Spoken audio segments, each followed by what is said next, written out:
You are watching Kings. Every Saturday, we tell the story of how big brands conquered the world. How Red Bull became the king of energy drinks. Welcome to Alux.com, the place where future billionaires come to get inspired. Hello Aluxers, and welcome back for another original video brought to you by our team here at Alux.com. In today's hectic world, people all across the globe are looking for ways to boost their productivity and focus even when they haven't had a sufficient amount of sleep. Coffee has been the traditional answer for a quick caffeine fix, but increasingly people have been turning to energy drinks to bridge the gap between a lack of sleep and things that must get done. There are a ton of energy drink brands available on the market, but the undisputed king is Red Bull. Today we are talking about why they are king and how they claim that title. But first, let's take a quick look at the energy drink market as a whole.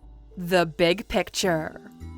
In 2018, the global energy drink market size was around $45 billion, but by 2025, the market size is expected to nearly double to $84.8 billion. The energy drink segment is the fastest growing segment in the soft drink industry, and based on future growth projections, you can clearly see this rapid development likely won't be slowing anytime soon. The largest markets for energy drinks are the United States and Japan, but the countries where the market is growing the fastest are India, China, and Brazil. Their biggest competition in the non-alcoholic beverage industry are brewed coffee, ready-to-drink tea, and soda. But energy drinks consistently represent a solid 16 to 18% of the total non-alcoholic beverage market. Although there has been some controversy connected to these drinks as well as health concerns, there has been a growing acceptance for consumption of energy drinks worldwide. A number of new brands of energy drinks enter the market yearly, but consumers of these drinks tend to be brand loyal, so the majority of sales go to well-established brands like Red Bull, Monster, and Rockstar. But today, of course, we're focusing on Red Bull, so let's see how that brand got its start. The beginning.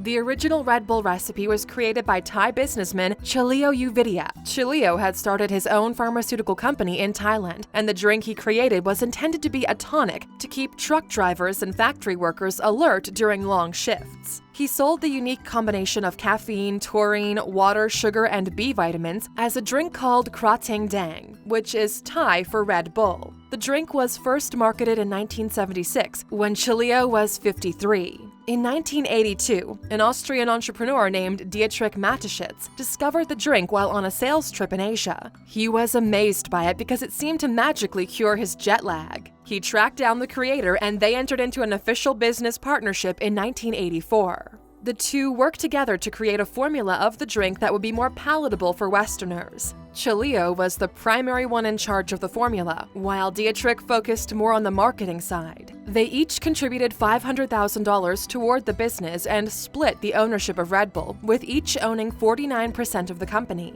The remaining 2% of ownership was given to Chaleo's son, Chalerm. By 1987, they were ready to introduce Red Bull to the Austrian market. Strategy and marketing.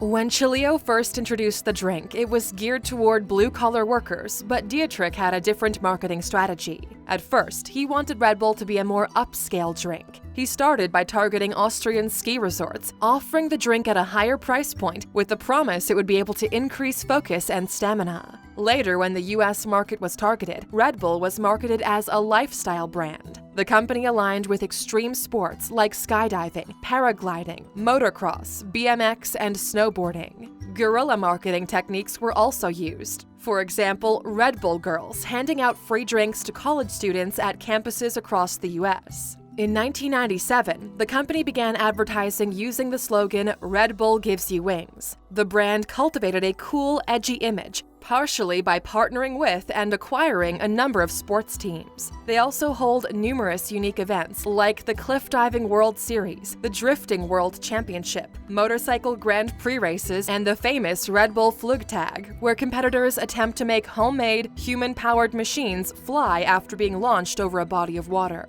These marketing strategies have proved to be incredibly effective and have greatly contributed to the company's success today.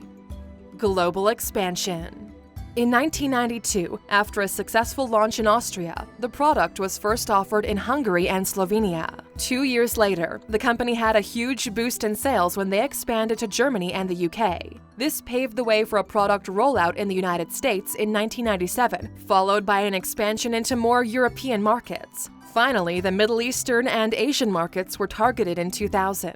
In 1996, the company sold 6 million cans of Red Bull. 10 years later, that number had jumped to 300 million cans per year. By 2012, Red Bull was being sold in 165 countries, with over 5 billion cans sold per year. Results.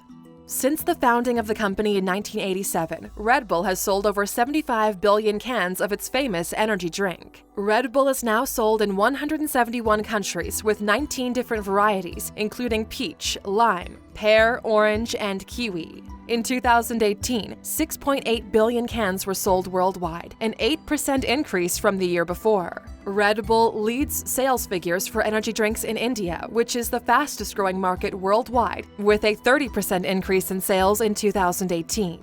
In 2019, Forbes listed Red Bull as number 71 on their list of the world's most valuable brands, with a brand value of $9.9 billion. Although Chilio passed away in 2012 at the age of 89, Dietrich Mateschitz continues to run the company with his unconventional leadership style. However, although the company has experienced incredible success, it has also faced a number of scandals and criticisms over the years. Controversy. Red Bull has had more than its fair share of controversy in its short history. Most of the controversy is linked to health concerns due to the drink's high caffeine content and the use of taurine. However, each can contains about the same amount of caffeine as a cup of coffee. Studies have found that only when these drinks are consumed excessively are there risks for cardiac or psychiatric conditions. But these are just the same risks that are associated with all drinks that contain caffeine, although these risks are magnified for children, teens, and young adults. The European Food Safety Authority concluded that the level of taurine in Red Bull is not a safety concern.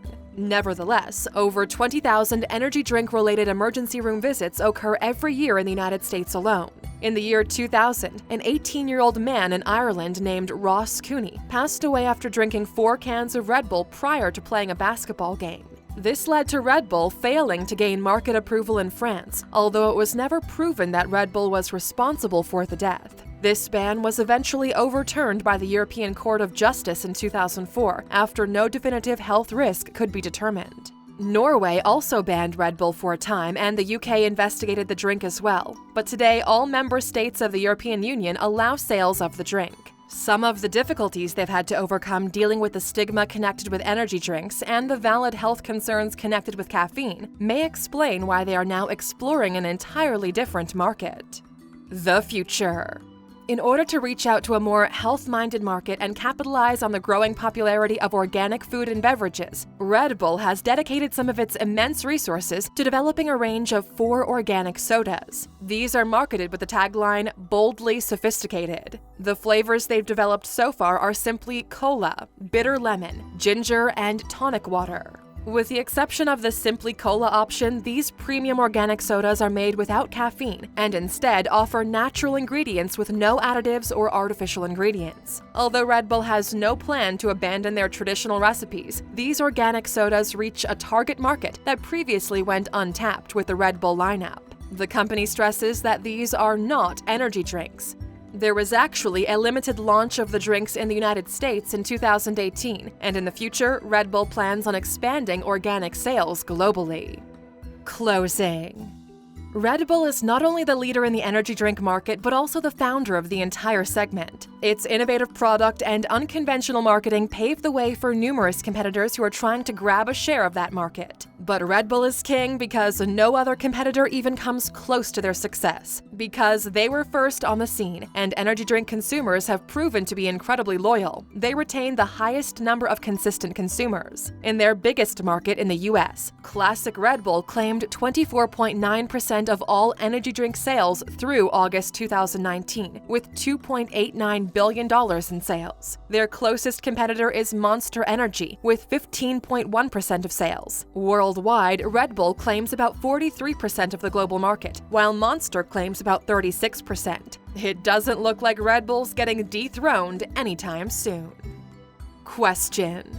Now that we're wrapping up this video, we'd like to know, is Red Bull your go-to energy drink, or do you have another favorite? Let us know in the comments. And of course, for sticking with us until the end, here's your bonus. In May 2009, Red Bull's Simply Cola was pulled off the shelves in Germany after trace amounts of cocaine were discovered in tests at an independent laboratory. The amount totaled just 0.13 micrograms of the illegal substance, which meant almost 12,000 liters of the contaminated Red Bull would need to be drank to feel any of the effects. Red Bull assured its customers they only use coca leaves like many other soft drink companies for flavoring. After a thorough investigation by Germany's Federal Institute for Risk Assessment found that Red Bull posed no serious health risk connected to cocaine, it was allowed back in stores. Thank you for spending some time with us, Aluxers.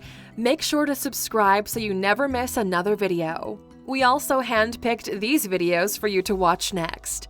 As always, the conversation continues on social media. Thanks again, and we can't wait to have you back tomorrow.